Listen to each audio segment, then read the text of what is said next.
பணக்காரர்கள் இன்னும் பணக்காரர்களாகிறார்கள். ஏழைகள் இன்னும் ஏழைகளாகவே இருக்கிறார்கள். ஏன் இந்த ஏற்றத்தாழ்வு? இந்த பிரச்சனைக்கு இஸ்லாம் ஒரு அற்புதமான தீர்வை காட்டுகிறது. அதுதான் ஜகாத்.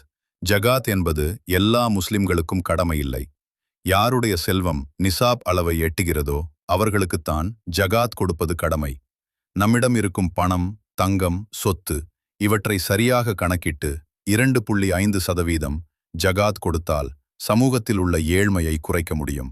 ஆனால் இன்று ஜகாத் சரியான முறையில் கொடுக்கப்படுகிறதா? அதுதான் பெரிய கேள்வி.